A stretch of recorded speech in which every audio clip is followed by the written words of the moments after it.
Muy buenas tardes a todos. Estamos arrancando en una nueva transmisión, en un nuevo debate en vivo. Así que desde ya, más que agradecido con ambos exponentes por darme el enorme honor de poder moderar la presente conversación, donde desde ya insistimos, vamos a apuntar a la construcción de un conocimiento sano, un intercambio de ideas, un diálogo, en el cual cada uno va a exponer sus ideas y finalmente serán quienes estén viendo la presente transmisión quienes puedan aducir dónde hubo un mayor nivel de argumentación, donde puedan aducir donde cada uno se acercó más a la verdad. En este sentido, desde ya agradecemos enormemente no solo el apoyo al canal de cada uno de los expositores, sino también los comentarios con respeto, porque también importa la interacción sana del público.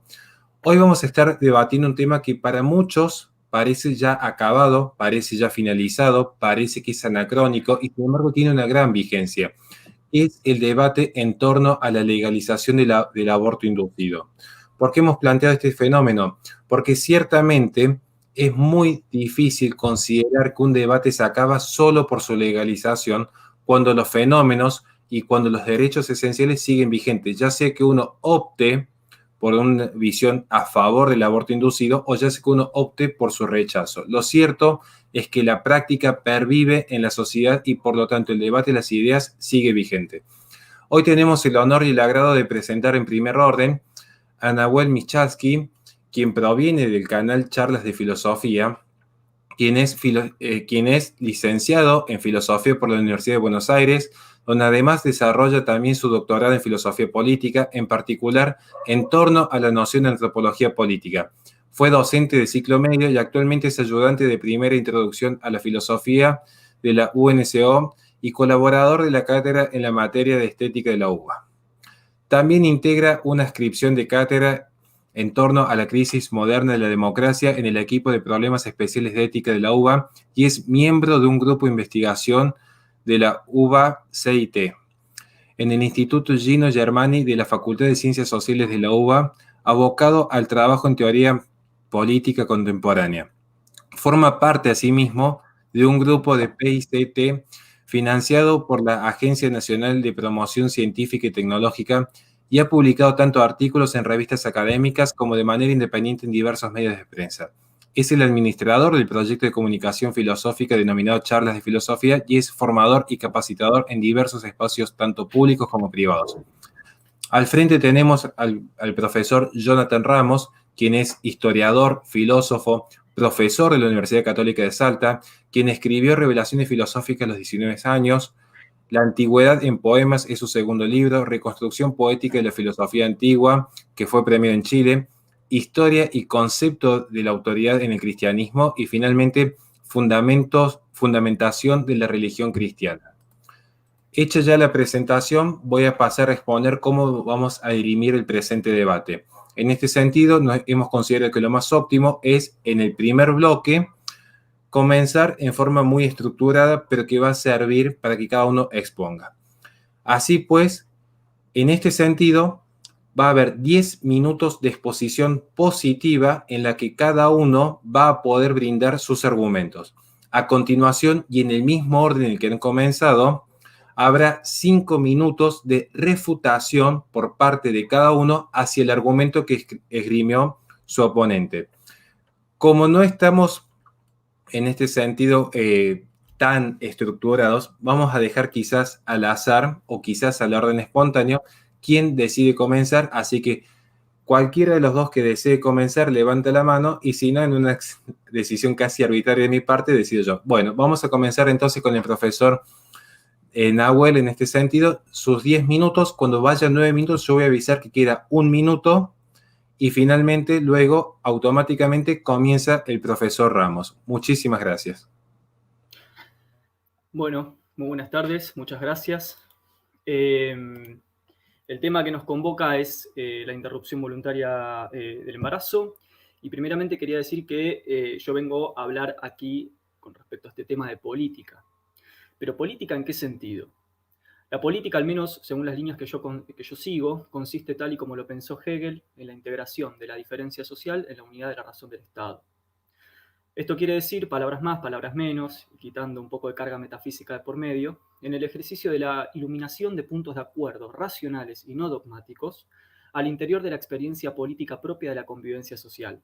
Con esto quiero sostener que el principal problema que tenemos en nuestro país y quizás en toda Latinoamérica es el cultivo sistemático y patológico de grietas y polaridades ideológicas, algo que por cierto el poder global ha sabido capitalizar a su favor con tasas de rendimiento elevadísimas. Digo esto porque rechazo taxativamente la idea de que hacer política o hacer filosofía política, es decir, indagar, como muy bien lo escuché decir al profesor Jonathan una vez, los fundamentos de la construcción de la política. Rechazo que consista esto en sostener discursos polarizados de barricada, excluyentes, segregatorios, ninguneadores, chicaneros y, por supuesto, a veces, cuando se radicalizan, doctrinarios, misóginos, racistas y xenófobos. En segunda instancia, quiero ser claro con respecto a mi posición.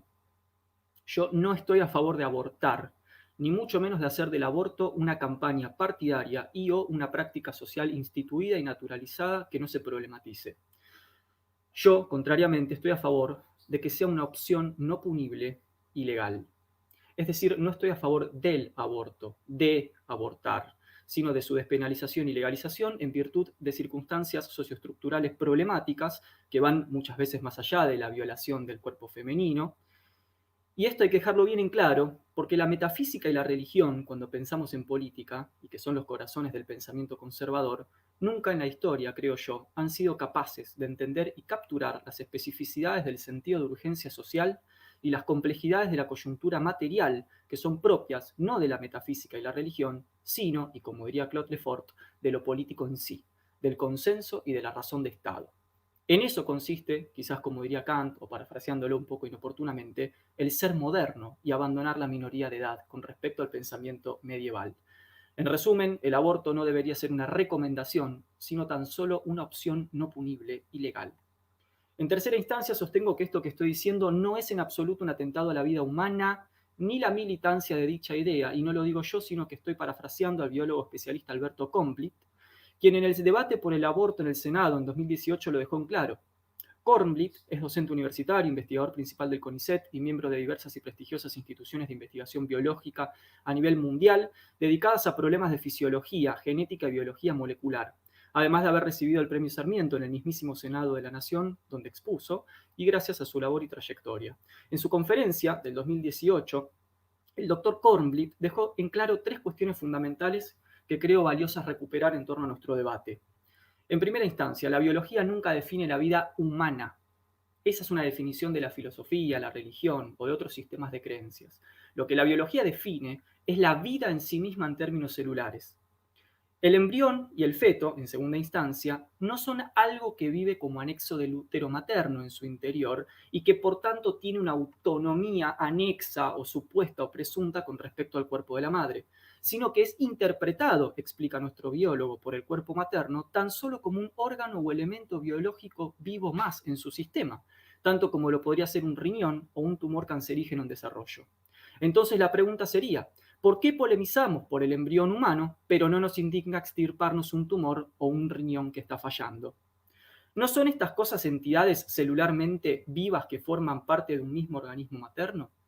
¿Por qué motivo ponemos nosotros, los seres humanos, una diferencia cualitativa, etimológica, conceptual o terminológica, incluso metafísica, entre un riñón y un embrión, mientras que la propia naturaleza parece no distinguirlo? En tercera instancia, señala el doctor Kornblit, la relación con la noción de persona que esto implica también es importante. Y de hecho el biólogo muestra que esta lectura que estamos dando acá está contemplada por la propia legislación penal argentina, ya que es evidente que las penas, por ejemplo, por el homicidio de una mujer, no se duplican si esta mujer está embarazada. Entonces parecería no tener sentido, incluso en términos jurídicos, que la noción de persona tenga sentido desde el instante 1, el T0, de la unión entre un espermatozoide y un óvulo, si no el sistema de penas ante el crimen frente a una mujer sería diferente. A esto se le suma los últimos tratados establecidos por los médicos en la esfera de la bioética y que son atinentes, según ellos, y vamos a poner esto entre paréntesis porque no puedo citar acá la fuente, no tanto a la construcción del concepto de persona, sino a la dilucidación del concepto de conciencia. Señalan médicos que han publicado diversos artículos en Internet que el problema no sería la distinción entre individuo y persona, sino la adquisición de la conciencia. Sin embargo, dejo esto entre paréntesis porque no me parece un argumento todavía suficientemente potente. Dicho todo esto, me pregunto, ¿es posible debatir políticamente y no metafísicamente, el tema del aborto sin recaer en nociones metafísicas, etimológicas o religiosas, como la dignidad de la vida humana, la dignidad del niño por nacer, etcétera, etcétera, cuando la misma política, la ciencia e incluso el derecho parecen ya ir por otro lado? ¿Qué ocurre finalmente con los embarazos que ya se sabe por predicción genética, como señala el doctor Alberto Kornblit, que serán problemáticos o que terminarán en niños con calidades de vida sumamente afectadas y que aún así se continúa su marcha sin que las madres reciban la opción, no la recomendación, de interrumpirlos? ¿No tiene el humano la capacidad de intervenir en procesos naturales que en absoluto son perfectos tan solo por ser naturales, gran dogma del pensamiento clásico, y que de hecho pueden concluir tanto en la muerte como en la deformación o incluso en la enfermedad?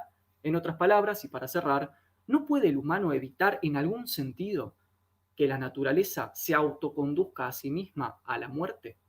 Paso la palabra, muchas gracias. Bueno, muchísimas gracias. Ha hecho uso de 6 minutos con 30 segundos, lo cual ha demostrado una gran capacidad de condensación en su pensamiento. Profesor Ramos tiene por derecho sus 10 minutos en este momento, así que toda suya la palabra. Muchas gracias. Un saludo, Nahuel, para vos. Gracias por estar en este debate, que me pone muy feliz poder dar para fortalecer el espíritu democrático, ¿no? De que las cosas siempre están sujetas a debate y no hay verdades que están cerradas, ¿no es cierto?, en sí mismas, sino que de alguna manera la filosofía también es un camino, una búsqueda, ¿no?, una indagación. Yo voy a defender la postura según la cual el aborto es injusto, es innecesario y es indeseable, según 3 esquemas ontológicos, fenomenológicos fundamentales. Un esquema realista, un esquema hermenéutico y un esquema místico. Y para esto me voy a basar en el parágrafo 7 de Sein und Zeit, de Ser y Tiempo de Heidegger, donde Heidegger va a desarrollar el concepto de fenómeno, la noción de fenómeno. Y él va a decir, fenómeno puede ser entendido de 2 maneras distintas, como faino, que viene de fos, que significa sacar a luz, mostrarse, ponerse ante la luz del día. Nosotros, por ejemplo, usamos la palabra fósforo, que viene de fos, que significa luz, dar a luz. Entonces, la palabra fainómenon, en principio, fenómeno, significa mostrarse. Hay realidades que se muestran, hay aspectos del ente que se muestran, hay entes que se están mostrando. Cuando los entes se muestran como lo que son, en su esencia, la verdad es la adecuación del pensamiento con la cosa. Ese es el primer concepto de verdad, adequatio res intellectum, que va a sostener la filosofía clásica, ¿verdad? Bien, el segundo concepto de fenómeno, o sea, esa manera de fenomenizarse que tiene el ente es Feinestai, dice Heidegger, que significa parecer ser, en el cual un indicio se muestra como aquello que no es, ¿sí? El indicio muestra la cosa como la cosa no es, no como lo que es, en el caso del mostrarse, ¿no? Este indicio necesita una aletheia, es decir, un desocultamiento de ese fenómeno que está encriptado. Como dice Heráclito, Phisei cryptesai philei, a la naturaleza le place ocultarse. Bien, entonces es necesaria una aletheia, un desocultamiento que devele la trama que está oculta, digamos así. Y eso es propio de la hermenéutica. Yo voy a defender también que el aborto es indeseable, imposible, innecesario e injusto a través de la hermenéutica, sobre todo de Heidegger. Y también a través de la mística, cuando nosotros hablamos de los fenómenos que se ocultan, los cryptesai, los fenómenos que se ocultan.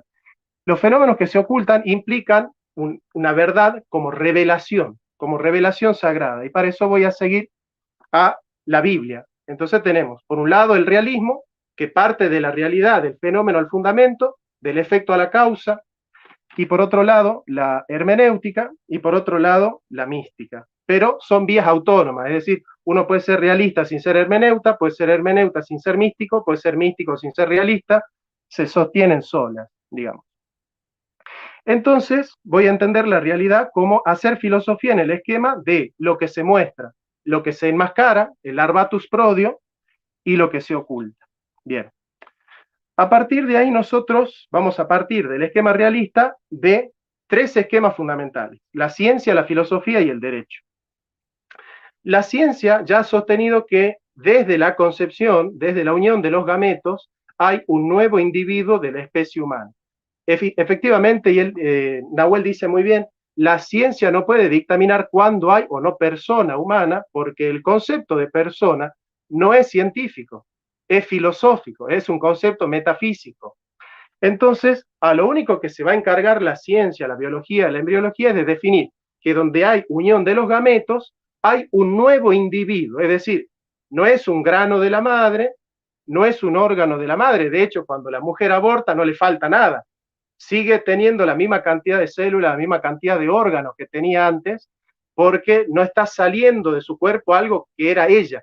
Estaba en ella, pero no era ella misma. Entonces, es un nuevo individuo de la especie humana, eso lo sabemos a través del ácido desoxirribonucleico, y nosotros vamos a defender que todo individuo de la especie humana es persona humana. Es decir, una persona que sostenga que el aborto puede ser posible o puede ser permitido, siguiendo a Kant, ¿qué me es permitido? Esa es la pregunta de la ética, ¿qué nos es permitido hacer? Tiene que sostener que no todos los individuos de la especie humana son personas humanas. Ahora, efectivamente, el concepto más claro, el más contundente de persona humana es el de Boecio, sustancia individual de naturaleza racional. Es una sustancia porque en su movimiento intrínseco, la vida es movimiento intrínseco, ese movimiento intrínseco se da en sí mismo, se da a merced de la madre porque está en la madre, pero no es el movimiento de la madre. Es un movimiento distinto porque tiene un código genético distinto. Entonces, es una sustancia individual de naturaleza racional. La persona se define por su naturaleza y no por sus operaciones. Las operaciones siguen a la naturaleza, de tal suerte que aquello que hace que el hombre sea hombre es lo que hay en su naturaleza. Las operaciones muestran la naturaleza y no al revés. Por otro lado, viene el derecho. Si la filosofía dice que todo individuo de la especie humana es persona humana, el derecho va a decir que toda persona humana tiene derechos humanos. Esa es, digamos, una declaración universal de los derechos humanos, que toda persona humana tiene derechos humanos, digamos así. Y una persona que diga que el aborto es permitido, tiene que decir que no todas las personas humanas tienen derechos humanos. Y eso es muy peligroso. Entonces, siguiendo este esquema, yo, como realista, voy a sostener mi premisa, mis posturas en base a Platón y Aristóteles. Platón dice que una polis se articula en base a valores en común. Por eso yo hablo de comunidad y no de sociedad, porque el hombre tiene valor y no precio. En la sociedad prima el contrato, en la comunidad priman los valores. En los valores, el aborto o está bien o está mal. Y todo valor, dice Max Scheler en Ética Material de los Valores, todo valor engendra un disvalor. No hay derecho a la vida, hay derecho a sobrevivir, porque la vida no es un derecho, la vida es un hecho. El hombre tiene derecho a sobrevivir. ¿Y qué es el derecho? Aquello que me permite seguir siendo lo que soy y serlo de una mejor manera si quiero. Si el hombre es un ser viviente, tiene derecho a sobrevivir, a seguir viviendo. Y si el valor de la vida, el valor de sobrevivir es un valor objetivo, entonces toda conducta que le prive a un ente de seguir viviendo, sobre todo un ente humano, que es el que tiene dignidad ontológica superior con respecto a las otras entes intramundanos que son medios, entonces, si la vida es un valor, el asesinato de la vida, eliminar la vida es un disvalor. Y no se puede proponer como derecho el disvalor, porque el derecho es la positivación de la justicia. Y la justicia es darle a cada uno lo suyo. Y lo suyo del viviente es seguir vivo, es seguir viviendo, digamos. Entonces, si el valor de la vida es absoluto, es objetivo, ¿no es cierto? Solamente vale privar la vida a alguien cuando se está por salvar la vida. Es en defensa propia la única manera en la cual se puede atenuar el hecho de quitarle la vida a otra persona, justamente porque el valor de la vida es absoluto. Nosotros acá también tenemos entonces que los valores tienen que ser en común. No podemos sostener una teoría liberal que diga, por ejemplo, que cada uno tiene que tener su propio concepto de justicia, porque la justicia es un valor social, no es un valor individual. Entonces yo no puedo decir, para mí abortar no es injusto, para él abortar no es injusto, para él matar no es injusto, porque la justicia es un valor comunitario, es un valor de la comunidad y no de los individuos. Y si nosotros instalamos como caballo de Troya el disvalor de la muerte en la sociedad, estamos destruyendo la comunidad porque lo que nos articula son los valores y no el contrato ni el negocio. Entonces una persona que está a favor del aborto tiene que hablar de sociedad y no de comunidad, porque la comunidad tiene valores objetivos. De hecho, la palabra comunicación significa tener valores en común. ¿El aborto está bien o está mal? Eso hay que responder para hablar del aborto. Si está mal, entonces no puede ser debido y no puede ser permitido. Y si está bien, tiene que ser obligatorio, por lo menos porque todo hombre de bien está obligado a obrar el bien. Aristóteles dice que el hombre debe ser lo que es. De la descripción de la naturaleza humana nosotros tenemos la vida. Y la Un vida minuto, humana, profesor.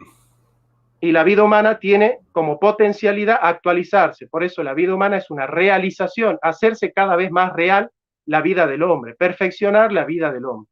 Esa actualización tiene que ver con el derecho y con la justicia, porque es justo reconocerle al hombre su derecho. Si el hombre es un ser viviente y racional, el hombre tiene derecho a la vida y a educarse. Son ejemplos de cómo funciona el derecho.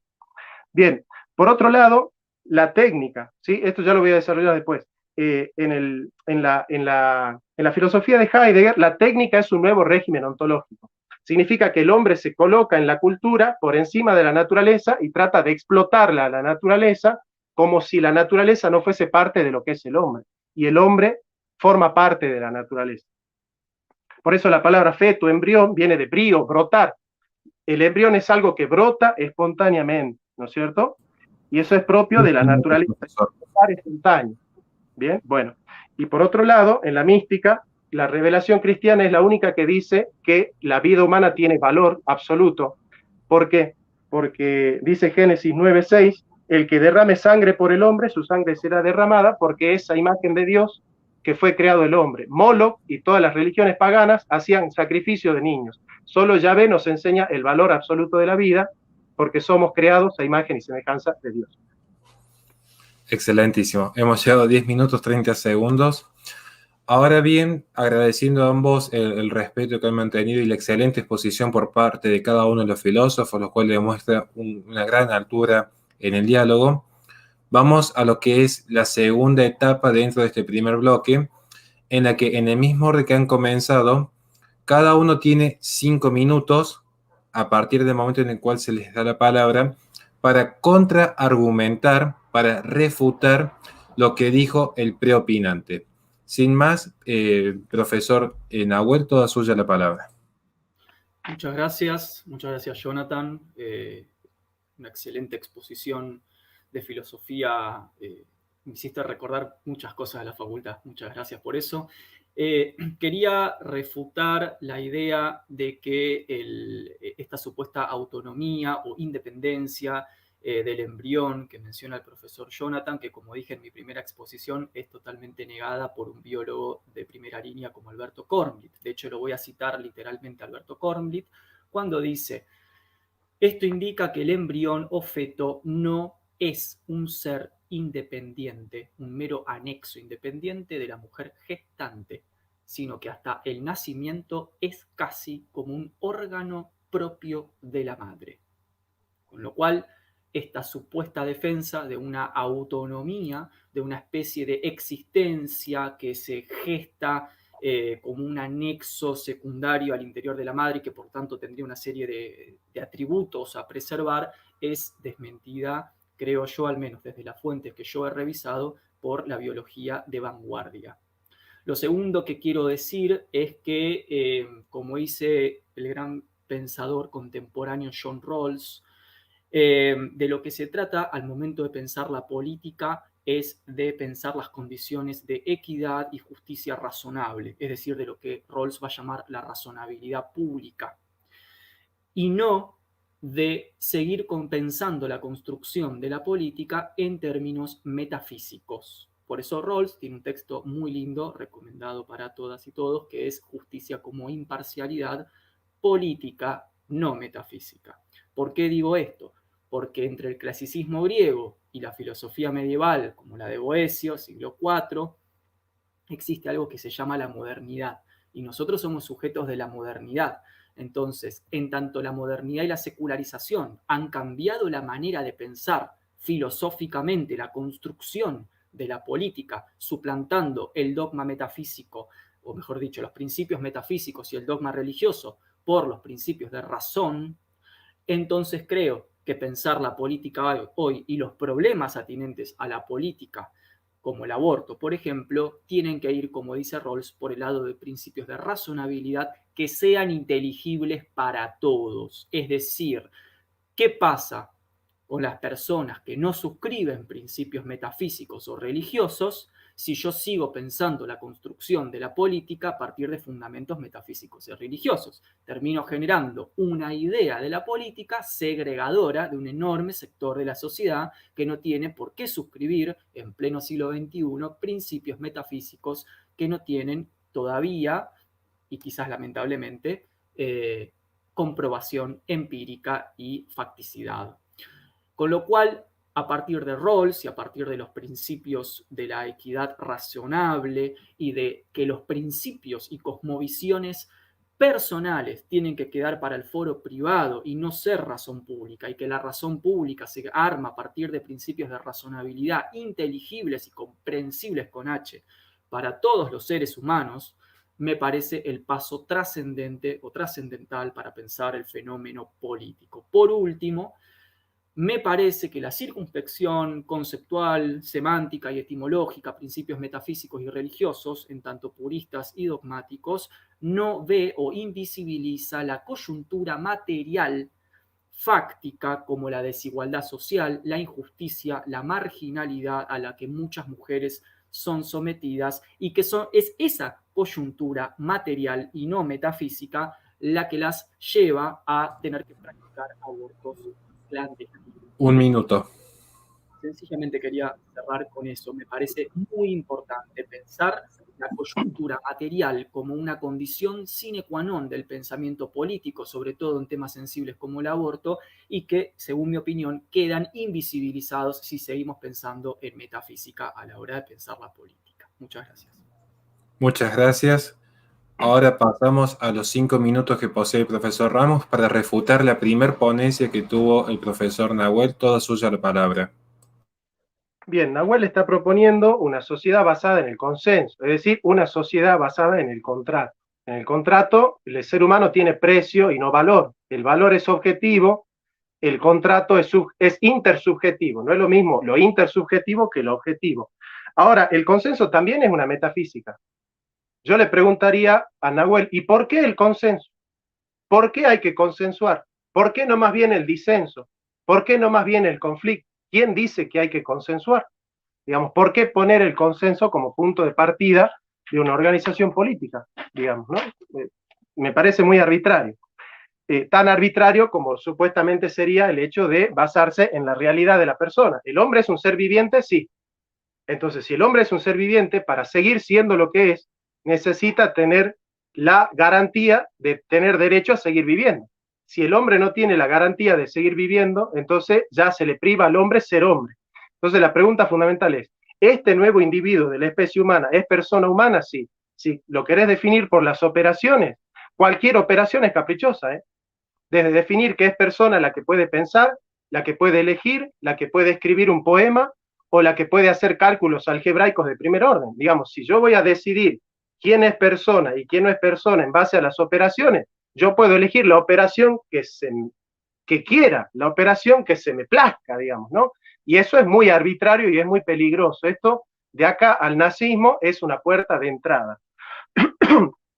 Después, por otro lado, plantea que nosotros somos modernos y que tenemos que pensar como modernos, que no podemos renunciar a la modernidad. Esa es una petición de principio, no se puede deducir del ser el deber ser.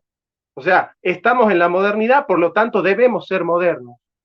Es una petición de principio el plantear que estamos obligados a ser modernos o a dejarnos llevar por la moda de la modernidad, digamos, ¿no? No podemos obviar, digamos, que el prejuicio de la época es imperativo, digamos así, y eso también me parece arbitrario. Por otro lado, la concepción de naturaleza que se utiliza en la modernidad es una concepción impropia, porque se dice naturaleza son las cosas mecánicas que están ligadas por leyes mecanicistas, leyes deterministas, y el hombre es su libertad. Eso va a llegar de Descartes a Sartre, ¿no? El hombre es su libertad y no su naturaleza. El hombre no tiene naturaleza sino historia, dice Ortega, ¿no? Entonces, es como que nosotros no brotamos de la naturaleza. Para los modernos, nosotros como que hemos caído, ¿no? ¿Cómo llegamos a la vida? como una especie de pseudo plotino, ¿no es cierto? ¿Cómo hemos caído en la vida? No, la vida no cae, la vida brota. El feto viene de fita, que significa planta, es un brotar. Nacimiento viene de natividad, natividad viene de natura, natura viene de naturaleza, naturaleza viene de fío, physis, que significa brotar y permanecer. Ese brotar y permanecer es espontáneo. Ahora, ¿qué hace la técnica? Que es la denuncia de Heidegger. Nosotros ya no vivimos en la tierra, sino en la técnica. La técnica es un nuevo régimen ontológico. Entonces, el brío, el embrión, el brío, el brotar, no es un brotar espontáneo, sino que es un brotar de la técnica. O sea, lo que está diciendo Nahuel es nosotros tenemos que vivir en la técnica. Entonces, por ejemplo, Riquet va a decir al respecto en El lenguaje de la fe, página 33, dice, detrás de un fenómeno de cultura tan importante como el control de la natalidad, se esconde la afirmación de que el nacimiento, nacimiento natura, no será ya simplemente una fatalidad del destino, sino un factor que podemos planificar. Tratamos la vida como un factor disponible para la técnica del hombre, con todo lo que eso tiene de ambigua. Es tanto la conquista de una responsabilidad como la eliminación de cierta experiencia del destino. Un tratamiento similar recibe la muerte a la que ocultamos detrás del fenómeno de la eutanasia. Entonces la cultura es el nuevo etos, ¿no? En la era. O sea, todo brotar espontáneo debe ser controlado por la técnica, ¿no es cierto? Como que el hombre está por encima de la naturaleza, pero la puede explotar porque no forma parte de ella. Nosotros formamos parte de la naturaleza.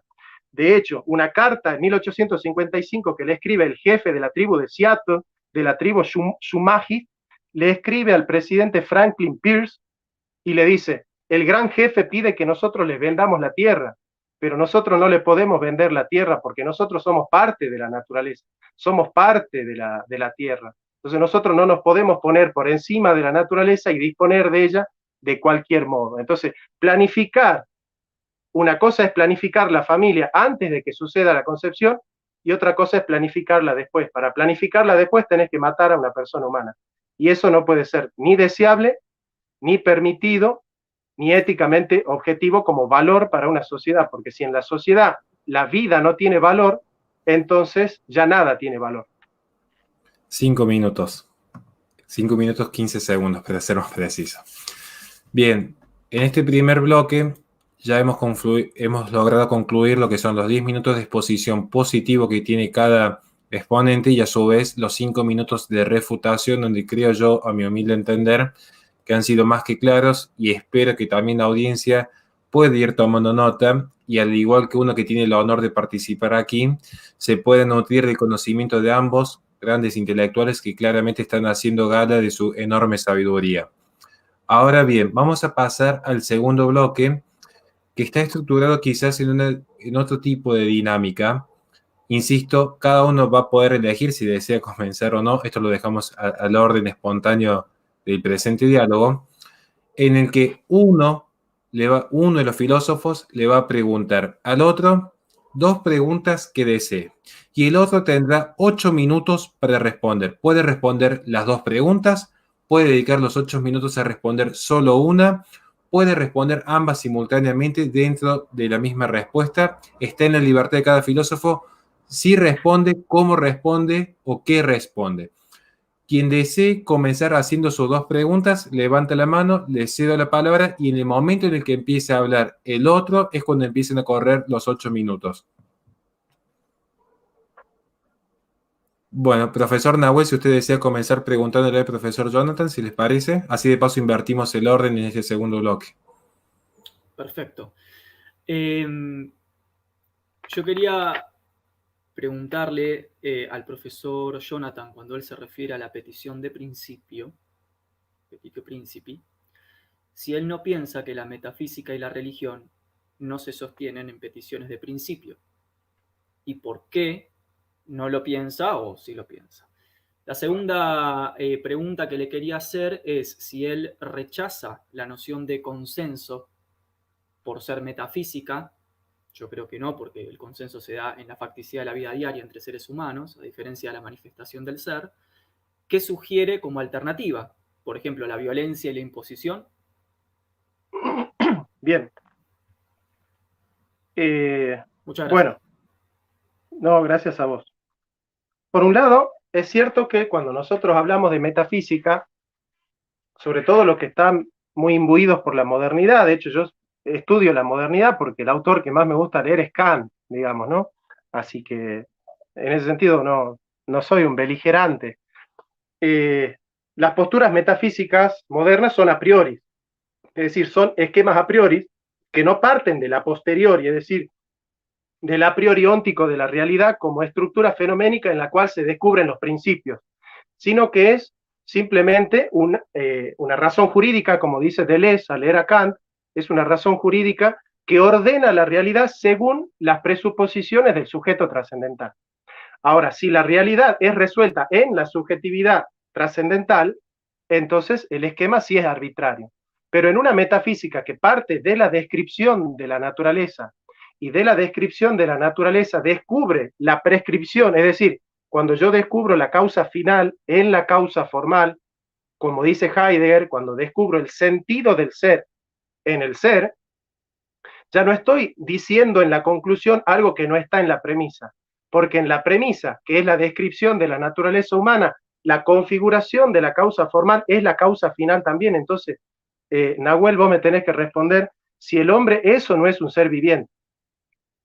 Entonces, si vos aceptás que el hombre es un ser viviente, ¿no es cierto? Y que el feto es un individuo que está vivo, ¿no es cierto? Y que es un individuo vivo de la especie humana, entonces vos automáticamente tenés que aceptar que el hombre tiene derecho a la vida, porque el derecho es aquello que permite que el hombre siga siendo lo que es. Si vos me privás a mí de seguir siendo viviente, me estás privando del derecho que tengo a seguir siendo persona. Entonces, fíjate vos que los derechos brotan de la naturaleza humana, por eso no son derechos arbitrarios. O sea, no es arbitrario que yo diga que el ser humano es un ser viviente y que por lo tanto tiene derecho a la vida. No es arbitrario que yo diga que el ser humano es un ser racional y por lo tanto tiene derecho a conocer la verdad, a expresarse libremente, a educarse, a estudiar, a perfeccionarse el intelecto. No es arbitrario que yo diga que el hombre es un ser volitivo y para actualizarse tiene derecho a ejercer su libertad. No es arbitrario que yo diga que el hombre es un ser político y social y tiene derecho a vivir en comunidad, a tener una familia, a formar sindicatos, a estructurarse en colectividad, a vivir en una polis. Justamente la metafísica que cultivo yo no es arbitraria porque la prescripción del deber depende de la descripción de la naturaleza humana. Para que esta prescripción se caiga, Nahuel tiene que atacar la descripción de la naturaleza humana y decir que el hombre no es un ser viviente, que el hombre no es un ser racional, que el hombre no es un ser político, entonces el hombre no necesita esa garantía de seguir siendo lo que es para tener derechos. Bueno, esa sería una postura. Y la otra, el consenso o violencia. Bueno, en realidad los teóricos modernos pueden decir que el punto de partida es el disenso o el conflicto, como Foucault, que desarrolla la teoría del conflicto. ¿Y por qué no? ¿Por qué no el conflicto? Digamos, sí, en la vida humana no solo hay consenso, también hay conflictos. Ahora, ¿por qué el punto de partida tiene que ser el consenso y no más bien el conflicto? Digamos, ¿quién dice que es el consenso? Es decir, cuando él tenga que probar el consenso, tiene que establecer un criterio totalmente arbitrario. Y él dice, por ejemplo, Rawls habla de la razonabilidad política. Una cosa es la racionalidad y otra cosa es la razonabilidad. La racionalidad es proponer algo según la razón, pero la razonabilidad, cuando algo es razonable, el sufijo ble es potencia. Y es potencia porque aquello que yo estoy proponiendo como razonado es razonable por todos. Cualquier persona que no tenga una ideología modernosa va a reconocer que todo ser humano que es viviente tiene derecho a seguir viviendo. ¿Se entiende? Entonces, esa postura es razonable porque el contenido de la vida puede ser captado por la inteligencia por todos. Y toda persona va a aceptar que si el ser humano no puede seguir viviendo, entonces ya el ser humano no puede ser lo que es. Y el derecho le garantiza al hombre ser lo que es. Por eso la justicia es ajustarse. Justicia viene de ajustarse. Yo soy justo cuando le doy a Nahuel lo suyo, no cuando yo le doy a Nahuel lo que yo quiera.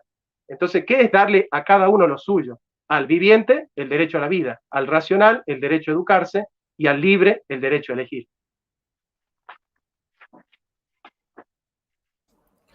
Si allí está su tiempo de exposición, profesor, le doy entonces el tiempo para que usted pueda hacerle las dos preguntas ahora al profesor Nahuel y reiniciar nuevamente el tiempo. Bien, Nahuel, cuando vos, por ejemplo, decís que, para que acá tengo las anotaciones, que la modernidad ha cambiado nuestra manera de pensar, ¿no? Casi como sugiriendo que es inevitable que nosotros seamos tempestivos, es decir, que estemos pensando con los esquemas de nuestro tiempo. ¿Vos crees que estamos condenados a ser modernos, a pensarnos por encima de la naturaleza, ¿no es cierto? Entendiendo por naturaleza humana todos aquellos principios que brotan espontáneamente de su propia dinámica, digamos, ¿no? ¿No crees vos que establecer ese principio modernoso de que nosotros podemos tomar al brotar espontáneo de un feto, de un embrión, que significa brotar, como algo disponible a la técnica, ¿no crees vos que es estar enmarcados dentro de un pensamiento eurocéntrico que no tiene nada que ver con el pensamiento hispanoamericano, con las culturas precolombinas, con ese respeto que le tienen las culturas precolombinas a la vida, a lo sagrado? Y la otra pregunta tiene que ver con lo sagrado, ¿no? No sé si leíste Mircea Eliade, es un autor que a mí me gusta mucho. Mircea Eliade es uno de los expertos más grandes en el tema de las religiones y la mística. Y él dice, toda comunidad tiene valores. Lo profano depende de lo sagrado. No hay comunidad donde todo se desacraliza, ¿no es cierto? ¿Vos no crees que decir que hay individuos de la especie humana que pueden morir si la madre lo quiere, no pensás vos que estás desacralizando la vida? O sea, es como que la vida ya no es sagrada. Y dice Mircea Eliade, cuando en la comunidad todo se desacraliza, cuando todos los valores se desacralizan y quedan disponibles a la técnica, desaparece la comunidad. Desaparece la comunidad porque toda comunidad tiene un origen religioso y ese origen religioso instala valores que son sagrados. ¿Qué significa sagrado? Que no se tocan. Si nosotros hacemos que el valor de la vida deje de ser sagrado, ¿cuál es el valor de nuestra comunidad? Los 8 minutos para usted, profesor Nahuel.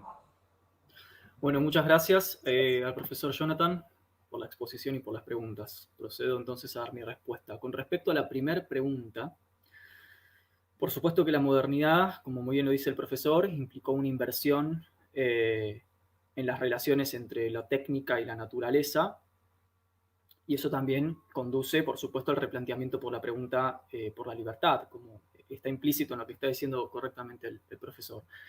Por supuesto que no niego, perdón, que no cancelo la posibilidad de pensar de otra manera por fuera del ser moderno. Yo me especializo en la lectura de Walter Benjamin. Walter Benjamin, cuando hace antropología política, dice el mito del progreso. El progreso como un mito, la modernidad como un genocidio encubierto. Yo comparto esa lectura. Ahora una cosa es el orden de las ideas y otra cosa es la facticidad dada en los hechos. Lo cierto es que nos guste o no la medievalidad, la metafísica o el clasicismo, nuestra actual forma de entramar instituciones políticas es la moderna, nos guste o no. Y yo orienté mi exposición y mis respuestas a la practicidad fáctica, a lo dado en el hecho sociopolítico moderno, que es las instituciones tal y como están entramadas hoy por hoy. ¿Por qué?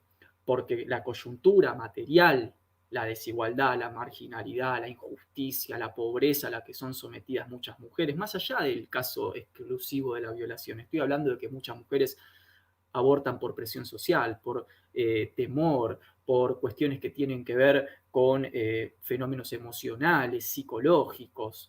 Todo eso está dado en la facticidad y en la practicidad de la coyuntura y no en el orden de las ideas. Entonces, en el orden de las ideas podríamos debatir y por supuesto que no cancelo el retorno a muchos principios del clasicismo.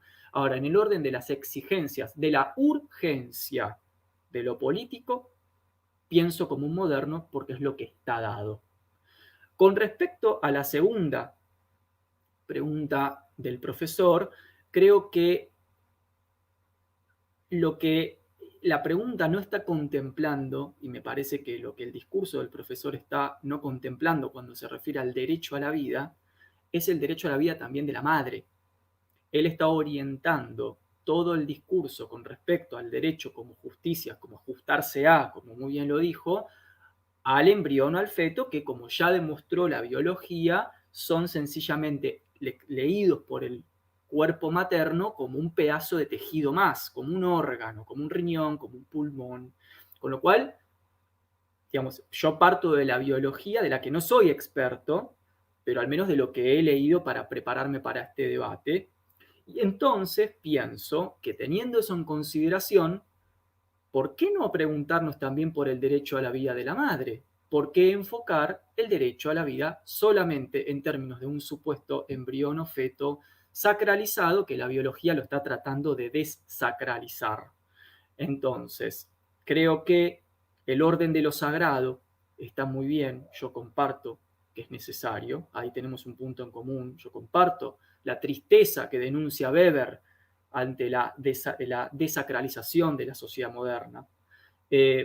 Pero me parece que es necesario al momento de pensar políticas públicas y sanitarias en cuestiones no cuestiones sacrosantas, metafísicas, sino cuestiones de exigencias y que competan también al derecho a la vida de la madre, que es el gran problema en el aborto, no solamente el derecho a la vida del niño por nacer, sino el de la madre a no morir. De hecho, y cierro con esto, Jonathan antes preguntó implícitamente si yo creo que el ser humano es un ser con vida o un ser viviente, y si corresponde que tenga un derecho que le garantice esa vida. Y yo le respondo que sí, y que precisamente por eso que él dijo es que el aborto no tiene que ser punible y tiene que ser legal, porque la madre también tiene derecho a vivir. Entonces, por el mismo principio que él invoca, es que yo me acoplo a eso y digo, perfecto, entonces que haya derecho a la vida también en la madre y no que tenga que estar condenada a la clandestinidad, porque recordemos que el aborto pasa igual. La pregunta es si se legaliza o se le quita la punibilidad o no. Pero que suceder, sucede, como decía Favaloro, ¿no? Así que bueno, eso me parece que es lo que tengo para decir. Excelentísimo, desde ya más que agradecido con ambos por el respeto a los tiempos, algo que normalmente no se suele ver en los debates, además del respeto hacia las personas. Vamos a pasar ya para finalizar este segundo bloque. Ahora me toca a mí, en mi rol de moderador, hacer dos preguntas que si estamos de acuerdo para justamente respetar este orden que hemos establecido, primero el profesor Jonathan Ramos y luego el profesor Nahuel, porque al comienzo fue al revés, empezó justamente Nahuel. Permitime una cosita, Horacio. Sí, sí. Te quería hacer una pregunta. ¿Viste que comenzó esta sección, esta segunda sección, la comenzó Nahuel? ¿Querés que deseamos que invirtamos entonces? No, yo creería que me toca a mí responder, porque si comenzó Nahuel, es como que a mí me está faltando decir algo, creería yo. O sea que Por eso, empezó Nahuel, seguí yo, después siguió Nahuel, me toca a mí, y después hacer tu pregunta, creería yo. no, porque el bloque comenzó así, profesor. Nahuel comienza haciéndole dos preguntas a usted y usted responde. Usted le hace dos preguntas a Nahuel Bien, y él perfecto, responde. Por eso, si perfecto. usted está de acuerdo, yo ahora Yo hago dos preguntas. no tengo problema en si Jonathan quiere agregar algo. Por A mí mí me está Porque perfecto. gustaría un minuto para decir una cosita breve, Horacio, por favor. de último hacemos un minuto y un minuto. Podemos hacer un extendido de 5 minutos a usted, 5 minutos Nahuel y pasamos Por favor, al tema de porque cierre, que son las preguntas mías y las palabras finales. dale, gracias Nahuel, porque es como que se puso interesante, ¿no? Por un lado, vos decís, por un lado está el mundo de la practicidad, lo que diríamos la crítica de la razón práctica, y por otro lado está el mundo de las ideas, como que son dos mundos distintos, ¿no?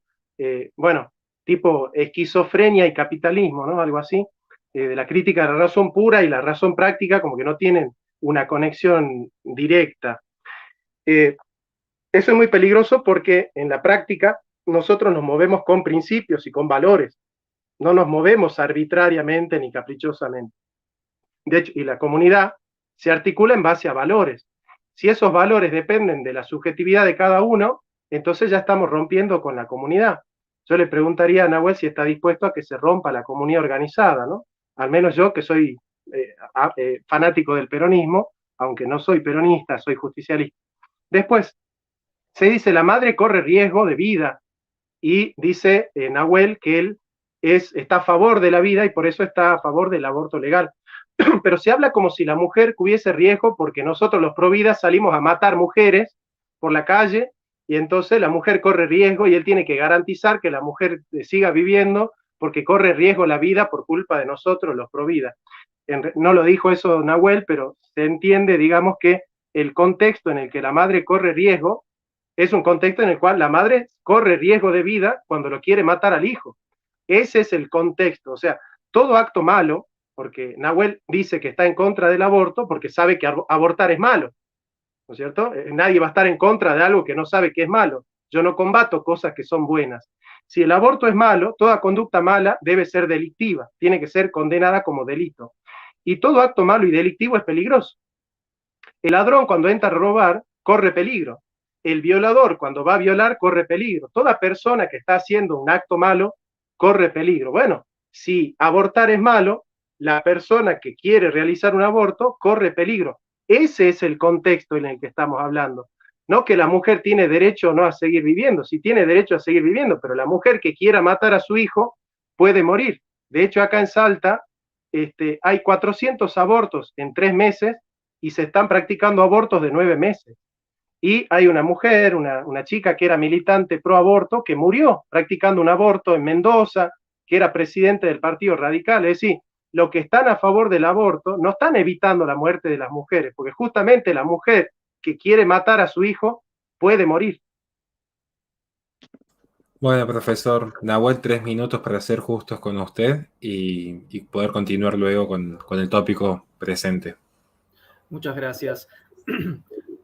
Creo que la visión que tiene el profesor es una visión donde no se está contemplando los aportes de la biología y de la medicina.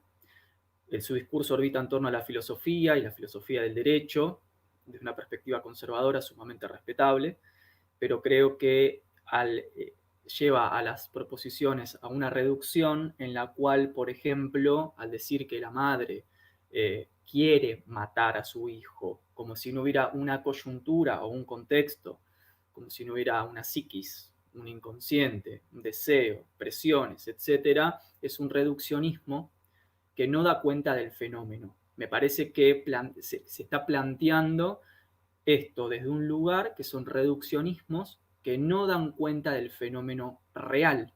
De hecho, yo fui claro en que estoy en contra de la militancia de la idea del aborto y de que no debería ser una recomendación, comparto eso con el profesor. Lo que yo dije es que tiene que ser una opción, que tiene que estar garantizada como una medida sanitaria en una razón de Estado que contempla la unidad en la diferencia y la diferencia en la unidad. Es decir, gente que está atravesada por una coyuntura donde la metafísica y la etimología del derecho y el medioevo no forma parte de la facticidad diaria, donde tiene que haber una opción no punible y legal que no sea necesariamente una incitación. Me parece que acá la confusión es pensar la opción de con incitación al delito. Por eso digo, política no metafísica, porque si caemos en metafísica vamos a estar moralizando el debate de manera constante. Me parece que justamente el derecho procedimental lo que agrega, sobre todo la filosofía del derecho procedimental, es mostrar que se pueden trazar leyes públicas que no estén ancladas en un debate moral. Es decir, que operen por procedimientos abstractos. Yo entiendo que Jonathan, como defensor del derecho natural, se corre el derecho positivo, comparto, o sea, me parece respetable y me parece que eso también es para otro debate, pero bueno, pienso que habría que pensar en términos de procedimientos públicos y de medidas sanitarias y no en términos morales, condenatorios, que cierren derechos en vez de abrir derechos. Si vamos a hablar de derechos, hay que ajustarnos a todas las vidas y no solamente a la del embrión. ¿Sí? Eso es lo que quería decir. Muy claros ambos, y justamente para finalizar este segundo bloque, y pedimos disculpas ya si quizás nos extendimos más de la hora pactada, pero creo que es muy enriquecedor para todos los que estamos presentes. Yo voy a realizar 2 preguntas completamente abiertas, donde cada uno va a tener sus 6 minutos. Si podemos extendernos hasta 7, para que den su visión, porque son temas que quizás preocupan mucho tanto a la audiencia como en el debate público. La primera pregunta es muy abstracta, es muy genérica, es muy amplia, justamente buscando este intercambio, es en torno a la visión política, geopolítica, las políticas públicas, un poco que ya se ha venido abordando en la presente hora, es decir, cómo ustedes amalgaman esta filosofía que han sostenido, tanto a favor como en contra de la legalización del aborto inducido, con las políticas públicas. Y la segunda pregunta, que también se vincula íntimamente, ya es una pregunta volcada más al campo jurídico, a la filosofía del derecho. ¿Cómo establecen ustedes un parangón o al menos una suerte de jerarquía, si es que la hay, entre la visión de la vida, haya o no haya vida en el niño por nacer, en la concepción de cada uno, y la libertad, haya o no haya en la libertad de la madre de disponer sobre su cuerpo o no? Estas dos grandes preguntas se trató de formularlas en términos más objetivos posible como moderador, para que nos vamos a extender, si estamos de acuerdo, en 8 minutos, porque sé que son preguntas complejas, 8 minutos cada uno, puedan responderlas libremente. Quien desee comenzar, levante la mano, tiene sus 8 minutos y luego automáticamente comienzan los 8 minutos del otro expositor. ¿Desea usted empezar? ¿Usted, profesor Ramos? Listo, comenzamos con usted, profesor. Bueno, muchas gracias, Horacio. Bueno, antes que nada, yo, como sigo la doctrina justicialista, y como soy cristiano y humanista, yo creo que la política es del hombre, por el hombre y para el hombre, ¿sí? Porque las cosas tienen precio, el hombre tiene valor, porque las cosas son un medio, el hombre es un fin en sí mismo, ¿sí? Entonces, desde esa postura, yo sostengo que se gobierna para las mayorías cuando se tienen en cuenta los derechos de primera y segunda generación. Los derechos de tercera generación son los derechos subjetivos, son los derechos que yo creo tener, desde mi subjetividad, digamos, ¿no? Pero bueno, no se puede edificar una sociedad poniendo como premisa fundamental los derechos que yo creo tener, sino los derechos que evidentemente están consagrados de manera razonable. Por otro lado, en geopolítica nosotros tenemos que entender una cosa, ¿no? Siempre el imperio, siempre los países imperialistas han tenido interés de reducir la población, porque cuando la población y el territorio crecen, crece el poder de una nación. De hecho, fíjate vos que von Clausewitz le enseñó en su filosofía a Perón que el territorio es poder. Los grandes próceres de nuestra tierra supieron que el territorio es poder. Ahora, el territorio es poder cuando hay demografía. Cuando no hay demografía, el territorio no es poder porque queda como res nullius, como tierra de nadie. Entonces, si la tierra es de nadie, viene el imperio y puede explotar tu recurso natural porque tu país no lo puede explotar porque no hay demografía. La demografía es poder. Alberti decía, gobernar es poblar. Por otro lado, la Conferencia de Población y Desarrollo, o Conferencia Mundial por la Población en Bucarest, en 1974, empieza Rockefeller a plantear el tema del control de la natalidad. En 1950, el Fondo de Población de Naciones Unidas, ¿no es cierto?, donde el secretario de Estado John Foster Dulles invita a John Rockefeller a viajar a Japón para la conclusión del Tratado de Paz y para tomar medidas sobre el crecimiento demográfico. Son malthusianos.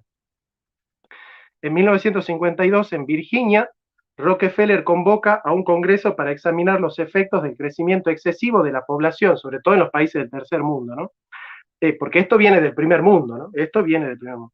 La Fundación Ford financia a las clínicas abortistas y en ese año nace la IPPF, la Federación Internacional para la Planificación de la Familia. Bueno, tras presionar intensamente a los líderes mundiales, Rockefeller en 1967 consigue la firma de 30 jefes de Estado, incluidos Lyndon Johnson, ¿no? Nelson, gobernador de Nueva York, en 1970 despenaliza el aborto. En 1970 Nixon se pone al frente de la Comisión de Población y Demografía, ¿no es cierto? Nixon y Rockefeller y la CIA, que son los que mataron a Allende, ¿no? Que son los que atentaron contra Bolivia para que Allende se suicide, digamos, ¿no?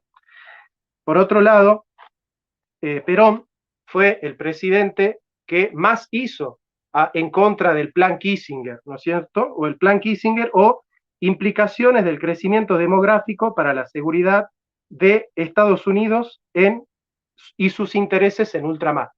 El que combatió eso justamente fue Perón.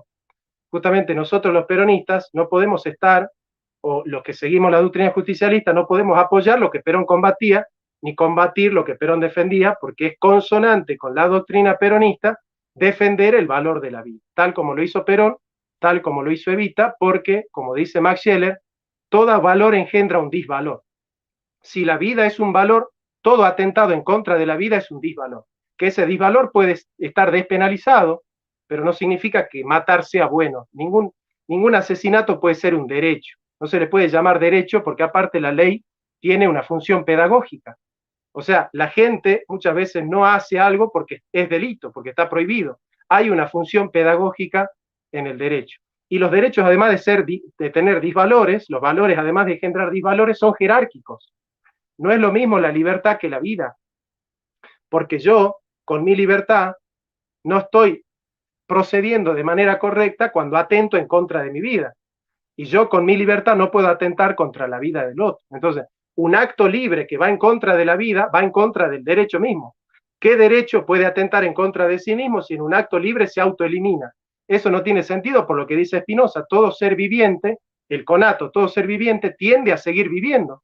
Bueno, si todo ser viviente tiende a seguir viviendo, como dice Spinoza, que no era cristiano, entonces es necesario sostener que el derecho a sobrevivir debe estar consagrado como un valor absoluto. Y si en nombre de la libertad se viola el principio de la vida, ya no hay comunidad, porque uno tiene derecho a hacer lo que quiera, pero no puede hacer cualquier cosa.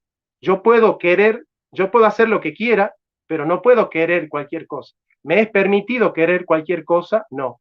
Entonces, si no se puede tolerar el asesinato, el quitarle la vida a un inocente, a un ser humano, entonces eso quiere decir que el aborto es un disvalor. Y si el aborto es un disvalor, no hay libertad que valga en contra de atentar con el valor absoluto que es el valor de la vida humana. Excelentísimo. Bueno, ha logrado responder dentro de tiempo. Profesor Nahuel, sus 8 minutos, el mismo planteamiento que se le hizo al profesor Ramos, todo suya la palabra. Bueno, en principio me parece, quería decir esto, ¿no? Como una contradicción argumental, hablar de humanismo y después citar a Foucault, siendo Foucault el filósofo que destroza el humanismo, ¿no?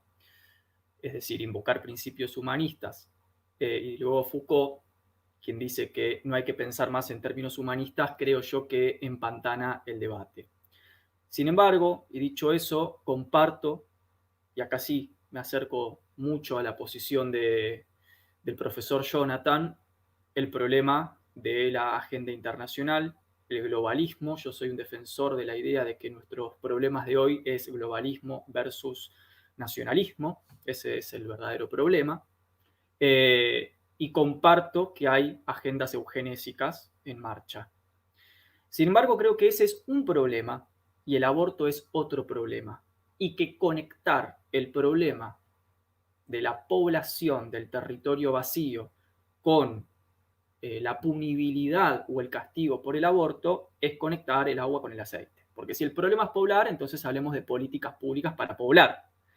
Y no conectemos eso con castigar a mujeres que por otros motivos que no tienen que ver con la población se ven obligadas a abortar. Entonces creo que es correr el arco, construir un hombre de paja como falacia, una cortina de humo al real problema. O sea, comparto la preocupación del profesor por la agenda, absolutamente. Es indudable que hay una agenda imperial con planes eugenésicos, pero me parece que ese es un problema y que otro problema es el aborto. Sin embargo, sí es cierto que las grandes agendas capitalistas se están financiando, por supuesto, porque aparecen como los eslóganes en las mismas páginas de movimientos progresistas, páginas web, aparecen como sponsors. Es verdad que están financiando prácticas abortivas. Sin embargo, creo que ese es un problema y que otro problema es la razón de Estado y las políticas públicas que por otra cuestión, por otra causa, que no es necesariamente la agenda internacional, puedan poner en la discusión pública la despenalización y legalización del aborto. Nuevamente, si el problema es la población,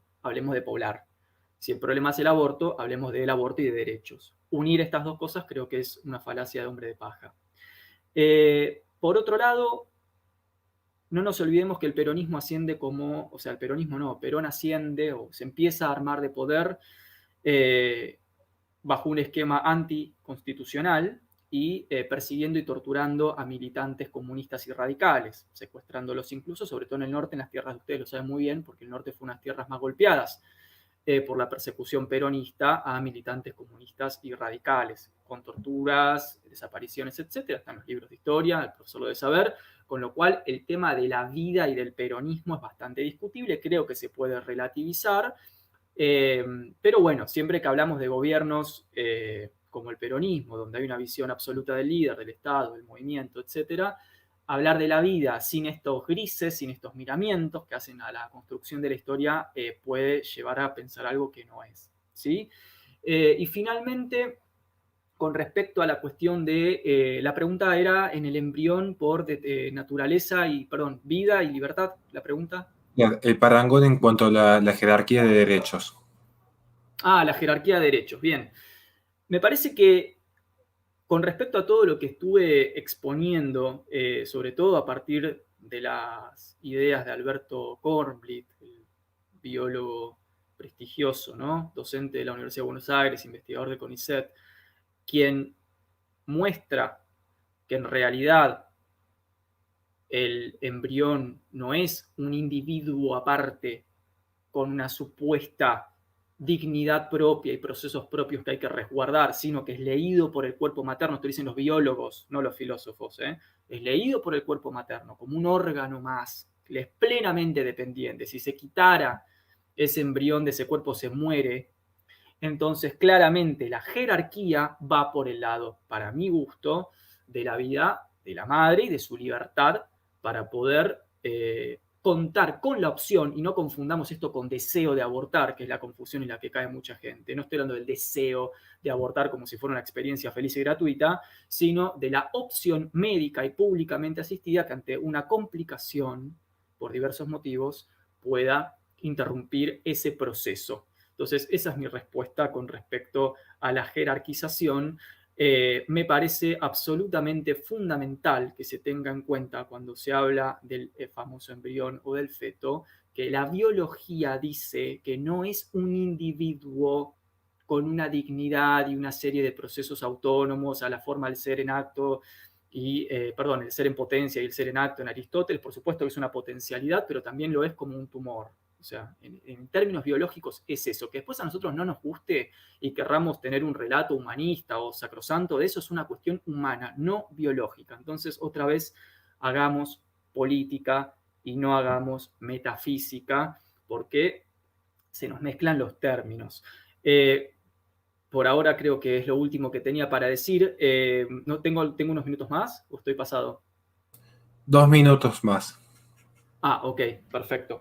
Que quería finalizar pensando en que cuando hablamos de razonabilidad pública, como lo plantea, por ejemplo, John Rawls, no estamos hablando de relativismo moral, que eso antes lo dejó pasar el profesor Jonathan, y la literatura de John Rawls no habla de relativismo moral. Los principios de razonabilidad en términos de un consenso plausible e inteligible para todos los seres humanos y no solamente para los religiosos peronistas y metafísicos, presupone la idea de que hay un consenso a partir de reglas universales y no relativas para cada subjetividad, que son la base de la construcción de lo público y de lo político. Por eso John Rawls, en Teoría de la Justicia, habla del famoso velo de la ignorancia y de la construcción del aparato jurídico a partir del desconocimiento de los prejuicios del otro. Quería como hacer esa aclaración final para que no se confunda liberalismo igualitario, que igualmente yo no soy un partidario de las tesis liberales, yo comparto la inclinación del profesor por concepciones como el pueblo, como la religión o el ser nacional, comparto ideas absolutamente afines con respecto al problema del imperialismo y demás, pero tampoco encasillar al liberalismo donde no lo hay, porque el liberalismo igualitario al que pertenece John Rawls no es el liberalismo clásico que todos sabemos que es profundamente relativista. Excelentísimo. Si estamos de acuerdo, para este tercer bloque, y ya para finalizar, apelando enormemente a la generosidad y sabiduría de ambos, es simplemente dejar 10 minutos, quien dice 10 podría ser incluso 12, de un intercambio libre y fluido, ya no cronometrado, sino que cada uno pueda hablar. Si alguien habla 3 minutos y otro quiere responder en uno, simplemente ambos dejan el micrófono abierto y comienzan a dialogar. Apelo a la caballerosidad de ambos porque sé que son dos grandes exponentes y agradezco enormemente a la gente que se está dirigiendo con respeto en los comentarios. Simplemente con esto, ya para finalizar, que sean 12 minutos de intercambio libre entre ambos y luego el saludo final. Bueno, querido Nahuel, antes que nada agradecerte por el debate, por la altura, por la argumentación. A mí estas cosas me gustan mucho porque se pone en juego la libertad que tenemos todos, ¿no es cierto?, de pensar, de indagar, de cuestionar, sobre todo los que hacemos filosofía. Tenemos esa obligación, es casi una obligación. De hecho, la filosofía es es polémica, ¿no? Hay tres cositas que me gustaría charlar con vos, como para ir cerrando, ¿no? Porque, bueno, en todo lo otro está muy claro que partimos de puntos de vista a veces diferentes, a veces similares. La trayectoria de nuestro razonamiento es diferente. Yo considero que estás equivocado en muchas cosas, pero es natural, porque por eso estoy debatiendo, digamos, ¿no? Vos decís que las mujeres se ven obligadas a abortar, ¿no? Entonces, no es un acto libre. Ahora, si el aborto no es un acto libre, la persona que lo está realizando y no lo realiza libremente, entonces el Estado, para controlar eso, lo que tiene que hacer primero es tratar de resguardar que esos actos que no son libres se realicen porque son peligrosos. Los actos que no son libres no son responsables, y un acto que no se hace con responsabilidad es un acto peligroso para la persona que lo va a realizar. El Estado no tiene que decirle a la gente, oiga, abortar es peligroso, usted no es libre porque nadie quiere abortar, y si nadie quiere abortar, entonces el aborto no es libre, entonces es peligroso, ¿no? Aparte, vos decís, la eugenesia y el aborto no tienen nada que ver. Yo fui progresista durante 10 años, estuve en esa organización de católicas por el derecho a decidir, cuando vinieron a Salta, y vos tendrías que avisarle a ellas, por ejemplo, que no tienen nada que ver, porque Católicas por el derecho a decidir recibe financiación de Rockefeller y de la Plan Parenthood. Y de las organizaciones de George Soros, que son aquellas organizaciones que planifican el control de la natalidad, y uno de los elementos del control de la natalidad es el aborto. No los decimos los pro vida, son ellos mismos los que están financiando las causas abortistas. Digamos, vos tenés que contarle a Rockefeller, a Soros, a Morgan, a Rothschild y decirle, oiga, el plan de natalidad, de control de la natalidad de ustedes y el derecho que tienen las mujeres, comillas, a abortar es otra cosa distinta, ¿no? Porque lo de acá depende de lo de allá. Si la plata que sacaban las católicas por el derecho a decidir, vos te pensás que es pasando la gorra, y no me lo contés a mí porque yo estuve ahí adentro, no lo vi de afuera, yo estuve ahí adentro. Y la plata de católicas por el derecho a decidir no es pasando la gorra, ¿no? No se pasa la gorra. La izquierda no pasa la gorra, digamos. Esa es una cosa. Y después yo considero, hermano, que es una falacia, ¿no? Que vos digas, Perón ha torturado a radicales, por lo tanto, cuando Perón dice que la vida es un derecho, está equivocado. Me parece que es una falacia ad hominem, ¿no? Es como decir, Perón ha mentido, entonces cuando Perón diga no mentirás, no le creas a Perón porque Perón se equivoca, porque era mentiroso. O el ladrón dice no robarás, entonces está equivocado el ladrón, no le creas al ladrón cuando diga no robarás. Me parece, a mi humilde entender, que es una falacia ad hominem que hayas atacado a Perón y que hayas querido defender que la voz de Perón no vale porque él asesinaba personas, cuestión que también es bastante debatible, que acuses al general Perón de asesino y de torturador, ¿no es cierto? Eso es algo que para mí es muy grave y que, bueno, a todos los peronistas seguramente también les está doliendo, ¿no? Así que, bueno, en principio charlemos esto, hay otras cosas, pero vamos con esto. Vamos con esto.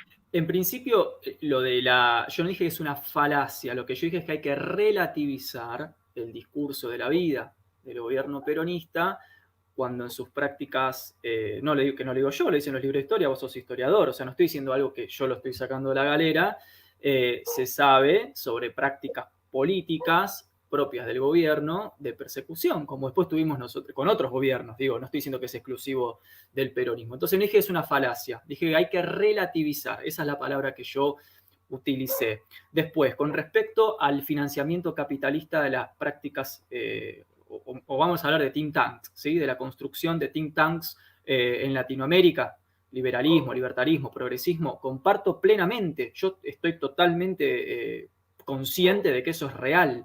Lo que yo sostengo es que ese es un problema que me parece que hay que desligarlo, porque si no uno mete todo en una misma bolsa, a el de la piba que queda embarazada porque es abusada o porque no tiene educación y no se sabe cuidar.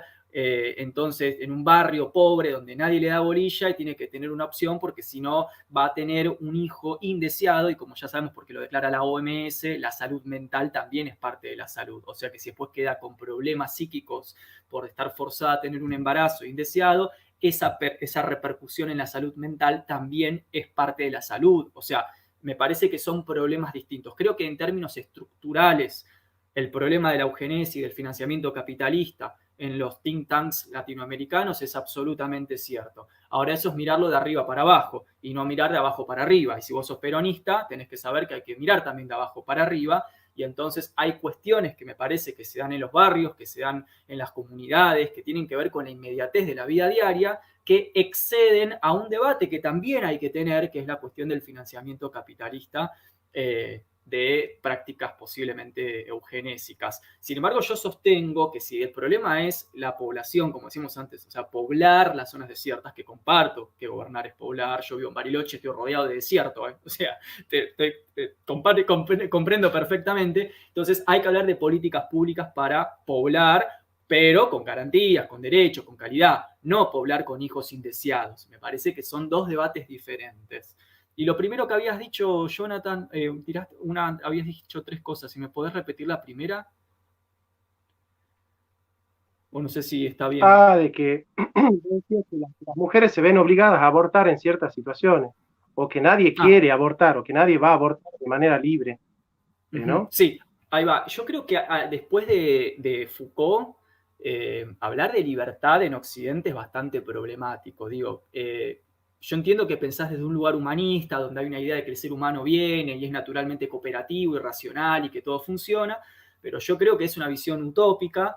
Creo que después de los tratados de teoría crítica de la contemporaneidad, pensar la libertad, o sea, la libertad así en abstracto, es una abstracción, ¿no? Como diría Horkheimer, es una reificación, es un concepto abstracto, más no algo que necesariamente está dado en la experiencia fáctica de la persona. Creo que hoy por hoy, donde las redes sociales nos manejan básicamente el consumo de data, donde hay una permanencia y permanente imbricación de dispositivos, de técnicas, de instituciones, de discursos, de violencia simbólica, de cuestiones coyunturales que intervienen en nuestra subjetividad y nuestro cuerpo, seguir pensando que somos libres al estilo de los humanistas del siglo XVI, me parece a mí un pensamiento utópico. Nada más que eso. Bien. No, bien. No, en realidad yo no sostengo la libertad como, por ejemplo, el Erasmo de Rotterdam, ¿viste? De la disquisición sobre el libre albedrío, no, de ninguna manera. De hecho, yo soy luterano y dentro de una semana voy a debatir con respecto al servo arbitrio de Lutero, ¿no? Yo no digo que la libertad sea absoluta. De hecho, ningún tomista va a decir que la libertad es absoluta. La libertad es ordenada, siempre ordenada a un bien debido y ordenada a una naturaleza operativa, ¿no es cierto? Yo creo que la libertad humana tiene condicionantes, pero no determinantes. Es decir, fíjate vos, por ejemplo, en el Mayo francés, los estudiantes del Mayo francés, cuando tienen que llamar a un filósofo para que hable en el Teatro Odeón, no llaman a Foucault, no llaman a Sartre, porque Sartre es el filósofo del sujeto libre, que con su praxis hace la historia. De hecho, Sartre dice, en Critique de la razón dialéctique, dice, hasta el torturado en su tortura decide libremente que no da más. Es decir, el hombre está condenado a ser libre. Incluso en La mano sucia, el militante que está a punto de matar a su amigo se da cuenta que se le cae la orden y que el que tiene que matar a su amigo es él y no la orden, digamos. Privarlo al hombre de su libertad es privarlo al hombre de su responsabilidad. Si la mujer no es libre cuando aborta, entonces no es responsable. Y si no es responsable, no tiene derecho, porque solamente un sujeto libre y responsable puede ejercer el derecho, porque el derecho es la capacidad que tiene uno de contraer obligaciones, ¿no es cierto? Porque mi obligación es darte a vos tu derecho. Ahora, yo solo te puedo dar tu derecho si soy un ser libre. Si no soy un ser libre, entonces yo no soy responsable. Y si no soy responsable, no puedo ser justo. Y si yo no puedo ser justo, vos no tenés derecho. Entonces, es como que por ahí cuando vos decís, después de Foucault no se puede hablar de libertad, creo que estás cayendo en la falacia de autoridad. Estás diciendo que cualquier persona que hable de libertad después de Foucault está equivocada porque lo dice Foucault. O después no, de la no digo porque lo contemporánea. dice Foucault. No. Es teoría crítica. Pero no argumentaste. Está bien, pero vos no diste el argumento. Vos no dijiste, Foucault dice esto y la razón por la cual no hay libertad es esto. Vos lo que dijiste es, después de Foucault... Perdón, ahí voy, se me tildó la camarita. Dale. Igual te escucho, te escucho. Bien, vos decís, después de Foucault no se puede hablar de libertad, pero no diste el argumento. Vos no reposaste en el argumento, vos simplemente dijiste, después de Foucault y de la contemporánea es absurdo hablar de libertad, porque el concepto de libertad que utilizan los modernos y los contemporáneos es la potencia absoluta de Duns Scoto en el comentario a la sentencia de Pedro Lombardo. La potencia ordinata está diagramada por la voluntas ut natura, que se elicita como voluntas ut facultas, como voluntad como facultad, según el esquema de la voluntas ut ratio, de la voluntad como razón, porque nihil volitum quim precognitum, nada puede ser querido sin ser previamente conocido. Entonces la voluntad siempre se mueve según el dato de la razón.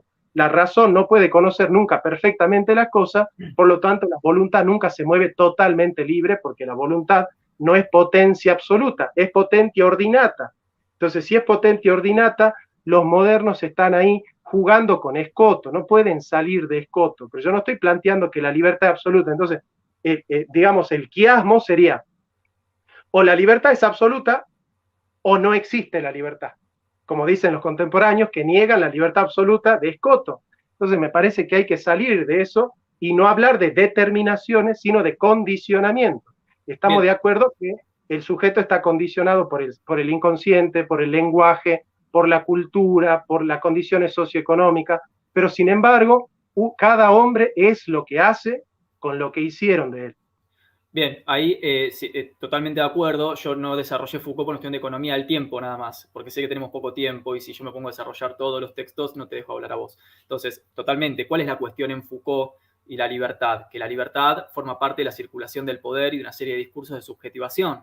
Entonces, la libertad ya no es algo en sí, no es una cosa, no es una presencia metafísica, sino que es algo que circula conflictivamente con relaciones de poder que aparte usan al cuerpo, digamos, instancian en el cuerpo e instancian en la subjetivación, en los procesos de subjetivación. Quiero decir con esto que yo rechazo las tesis de libertad de Sartre, porque aparte me parece profundamente meritocrática.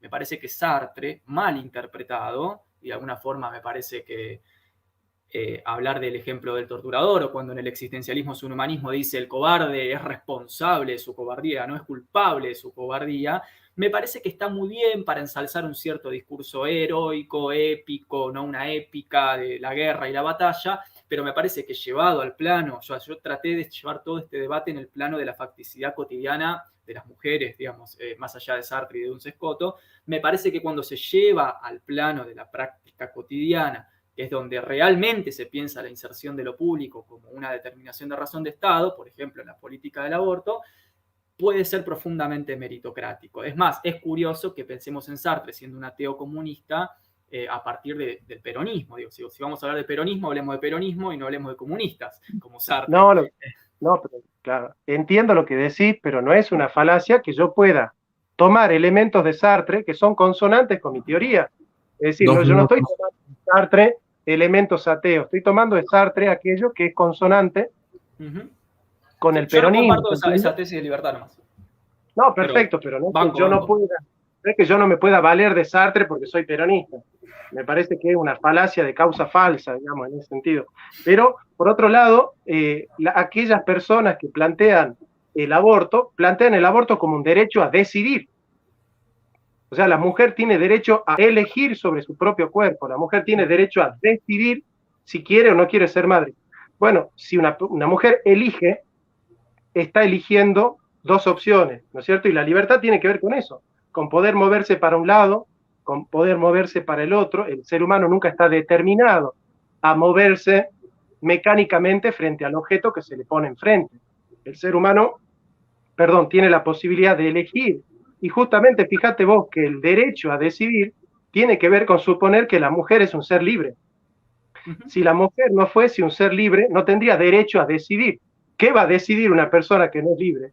Una persona que no es libre no tiene derecho. Entonces, plantear que el aborto es un derecho y que debe ser despenalizado y que debe ser legal, es plantear que la mujer tiene derecho a decidir. Ahora, la mujer no puede tener derecho a decidir si no es un ser libre. Si la mujer no está facultada para decidir, entonces no se puede hablar de ese derecho. Totalmente, me parece perfecto el comentario y te lo respondo brevemente, porque sé que tenemos poco tiempo, con los aportes que hace el marxismo. Justamente el marxismo, después como lo recupera Terry Eagleton cuando analiza el fenómeno ideológico, lo que muestra es que hay una distinción cardinal entre el discurso, lo que puede decir Hegel, ¿no? Entre el discurso y las condiciones materiales. Entonces, cuando hablamos de derecho y de libertad en el discurso de las ideas es una cosa, pero eso está amputado de la presión de la coyuntura material. Como está amputada la coyuntura material del discurso de ideas, entonces se genera lo que en Hegel va a ser previamente a Marx, y un poco Marx retoma esto, la abstracción, o sea, la idea abstracta de libertad, la idea abstracta del derecho. Me parece que la política pública aparece como instancia de reconciliación de esa amputación entre la presión de lo material y el discurso abstracto. Bueno, pero acá cuando vos decís derecho y libertad en el discurso y no en la praxis, el aborto no es discursivo. Acá nosotros no estamos hablando de despenalizar el discurso del aborto. Vamos a despenalizar el hecho del aborto. El hecho del aborto o es un hecho libre o no es un hecho libre, digamos. O sea, el discurso es abstracto, pero nosotros no estamos planteando si el aborto es abstracto o no es abstracto. Del aborto que estamos hablando es de un aborto concreto que necesita de facto una razón práctica que elicite su movimiento libremente. O sea, si la mujer no es libre para decidir sobre su cuerpo, porque no tiene libertad, según vos mismo dijiste, entonces el aborto no puede ser un derecho. ¿Cómo? O sea, si la mujer es un engranaje del sistema, como dice Deleuze, ¿no? En Esquizofrenia y Capitalismo, es una maquinaria, es un engranaje. Entonces, ¿cómo puede desde sí misma tener derechos? Simplemente lo que hay que hacer es que ese libre flujo dinámico de engranajes no se trabe con un derecho conservador, con un derecho metafísico, según vos decís, ¿no es cierto? Es como que hay que destrabar ese armazón estructural que es el engranaje para que el libre flujo dinámico de potencialidades del sistema capitalista que absorbe todos los derechos pueda circular libremente sin el obstáculo del derecho que tiene el niño a seguir viviendo en el vientre de la madre. Entonces me parece muy peligroso plantear que la mujer tiene derecho a decidir, pero no puede decidir. Es peligroso porque si la mujer no puede decidir, entonces lo que decide es el sistema, y es lo que necesita. El sistema se licita a sí mismo a través de la mujer como dispositivo. Ahora, colocar a una mujer como dispositivo es estar funcionando en las tramas del poder de las oligarquías financieras internacionales, que quieren colocar a la vida del hombre como disponible para el mercado, porque el aborto cuando se despenaliza se vende en las clínicas, y dejar disponible la vida humana para el mercado, eso es profundamente capitalista, es profundamente salvaje, es profundamente neoliberal, y nosotros los peronistas tenemos que estar en contra de ese movimiento. Eso ya fue un hombre de paja a full. Yo no dije que la mujer no es libre, ¿eh? Yo lo que dije es que antes, porque yo no dije que la mujer no es libre, lo que dije es que está atravesada por una coyuntura y por un sistema de presiones situados que condicionan sus decisiones. Yo no dije que no es libre y que después decide cómo... Después de Foucault es imposible hablar de libertad. No, pero eso fue después. Yo antes, cuando hablé de la mujer, antes de Foucault, sí, pero después de Foucault estamos hablando de otra cosa, estamos hablando de la noción de libertad. Entonces, ordenemos la cuestión. Yo comparto que la reconciliación, y en esto vamos a estar de acuerdo, creo, la reconciliación entre la presión material y el de sistema de derechos es en el Estado. Es para mí el Estado el que reconcilia el pueblo, su sistema de derechos, etcétera, etcétera. En absoluto considero que eso sea algo necesariamente conectado con una cuestión eugenésica. Que después haya aprovechamiento capitalista, por supuesto. Pero esa es otra discusión. A lo sumo tendríamos que hablar de tipo volver a Hobbes y pensar entre Estado y lo que está fuera del Estado. Entonces, son dimensiones del problema diferentes. Ahora, ¿soy yo o vos acabás de decir que es el Estado el que cohesiona las diversidades? Sí, así empecé el debate, de hecho. Mirá vos, o sea, para mí, las diversidades se cohesionan en la comunidad organizada, porque cohesionar las diversidades desde el Estado es privarle al individuo de su libre flujo de circulamiento. ¿Sí? Los individuos libres se asocian libremente en la comunidad organizada. Cuando vos colocás a la comunidad organizada como sostenida por el Estado, sostenida por el Estado, esa comunidad organizada ya no se mueve libremente, se mueve bajo los resortes del Estado, y ese esquema... Reconciliada en el Estado, no sostenida en el Estado. Hegel, estoy yendo a Hegel, ¿eh? Reconciliación en el espíritu del Estado. Pero vos sabés lo que dice Hegel en el capítulo 9 de la fenomenología del espíritu, dice, cuando se totaliza el saber absoluto en un consenso, mira con sospecha a todos aquellos que se plantean como al margen del consenso. ¿Cuál es la manera que tiene el Estado para imponer esa hegemonía? Para Hegel, ¿sabes cuál es el medio? La violencia.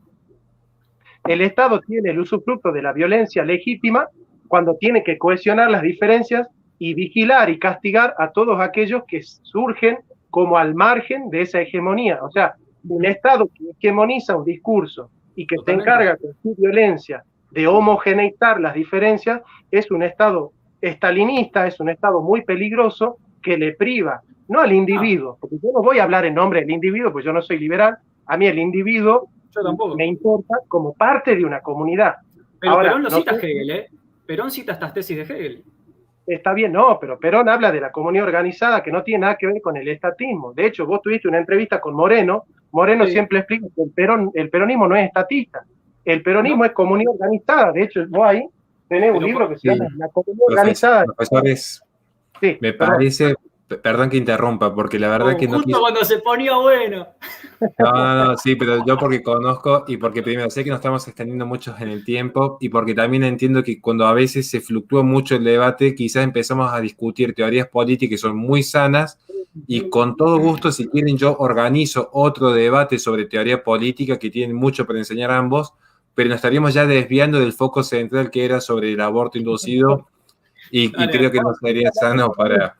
Vamos a terminar hablando del peronismo. Que los argentinos... Si les parece... De que hablamos de peronismo. Sí, están de acuerdo ambos y si les parece, ya como para finalizar, en primer lugar, quiero aclarar, perdón si ha habido alguna improlijidad por mi parte, saben que ser moderador entre dos grandes intelectuales es como ser un pequeño referí de 1,60 m entre dos pesos pesados en la NBA. Entonces, no es simple, no es simple. Así que perdón si ha habido alguna improlijidad, he tratado de hacer mi mejor esfuerzo para organizar. Y si estamos de acuerdo, que cada uno, empezando por el profesor Nahuel y luego por el profesor Jonathan, que estamos en su canal en este momento, desde ya agradeciendo los comentarios y agradeciendo a todos los que se suscriben, tanto al canal de Charlas de Filosofía como al canal de Jonathan Ramos, que se suscriban, que acompañen, que apoyen, porque son espacios para nutrirnos.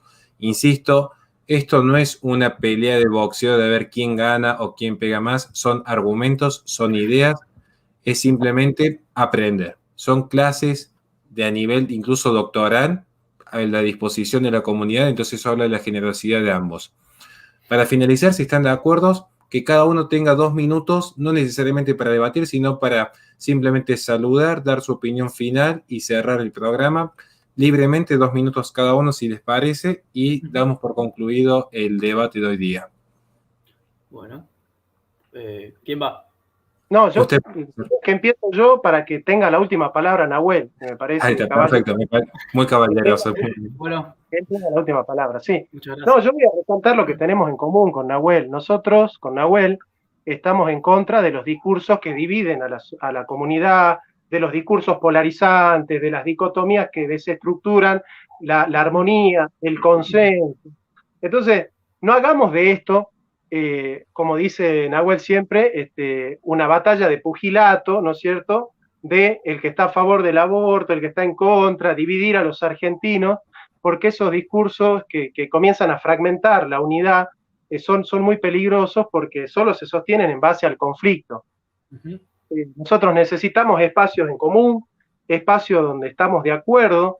De hecho, Nahuel dice, nosotros tenemos que fortalecer, porque si nos ponemos a pensar con Nahuel, la mayoría de las cosas estamos de acuerdo. Nahuel está a favor de la vida humana, está a favor de la libertad.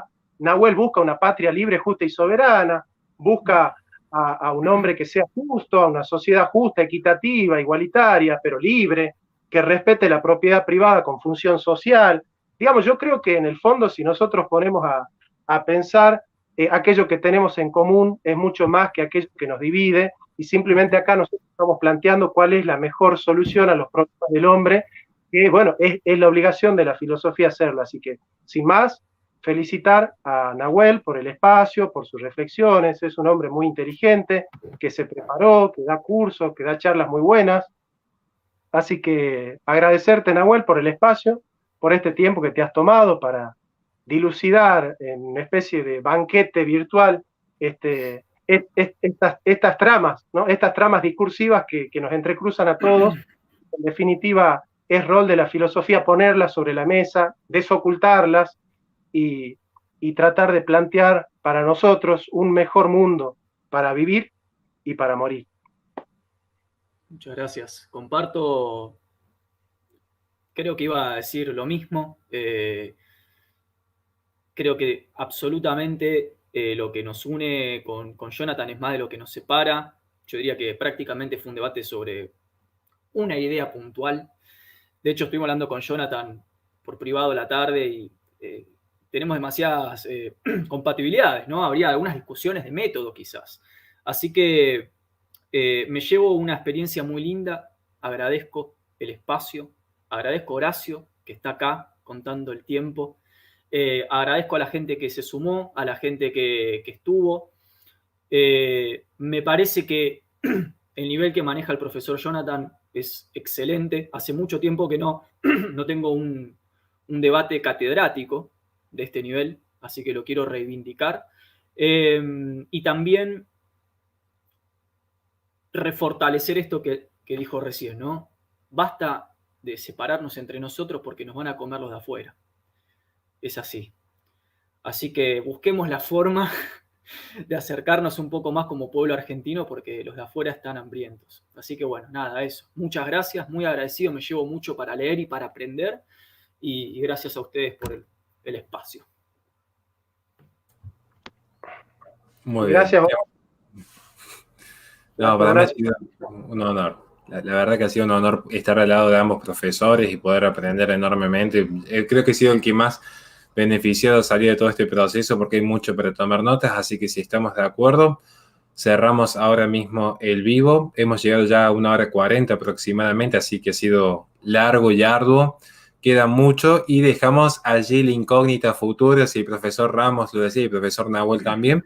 ¿Por qué no un debate sobre los sistemas políticos, que creo que también es muy apasionante poder intercambiar ideas en ese tono? Así que sin más, muchísimas gracias y nos estaremos viendo en la próxima oportunidad. Muchas gracias, muy amables. Gracias, Horacio. Gracias, Nahuel. Hasta la próxima. Muchísimas gracias.